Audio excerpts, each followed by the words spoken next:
বাদশাহ আদেশ দিলেন, অপরাধীর প্রাণদণ্ড হওয়া উচিত। লোকটিকে শুলে চড়াও।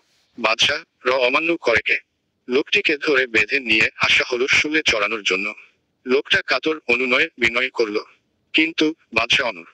লোকটা বুঝল তার বাঁচবার কোনো আশা নেই। তখন সে বাদশাহ উদ্দেশ্য গালাগালি শুরু করলো। হাত পা ছুড়ে চিৎকার করতে লাগলো। বাদশাহ বসে আছেন দূরে।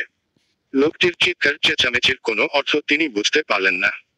পাশে বসা একজন সভাসদকে জিজ্ঞেস করলেন, লোকটি কি বলতে চায়? সভাসদ দেখলেন ভারী বিপদ। সত্য বললে বাদশাহ হয় তো ভয়ানক রেগে যাবেন। তাই তিনি বললেন, বাদশাহ, লোকটি বলছে যে ব্যক্তি অপরাধীকে ক্ষমা করে সে সকলের শ্রদ্ধা অর্জন করে।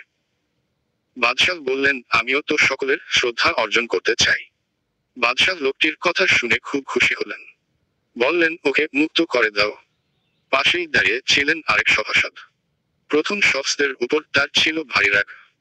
সে তাড়াতাড়ি বলল, বাদশাহ, ওই সভাসদ মিথ্যা কথা বলছে। লোকটা আপনাকে গালাগালি দিচ্ছে। একে মুক্ত করা উচিত নয়। এই সভাসদের কথা শুনে বাদশাহ বেশ উত্তেজিত হলেন। রাগ করলেন তিনি। বাদশাহ সভাসদের দিকে তাকিয়ে বললেন, ওর মিথ্যা কথা অনেক গুণে ভালো। কারণ ও মিথ্যা বলছে একটা লোকের প্রাণ রক্ষার জন্য, আর তুমি সত্য কথা বলছো দুটো লোকের ক্ষতি করার জন্য। তাহলে আমি কার কথা শুনবো?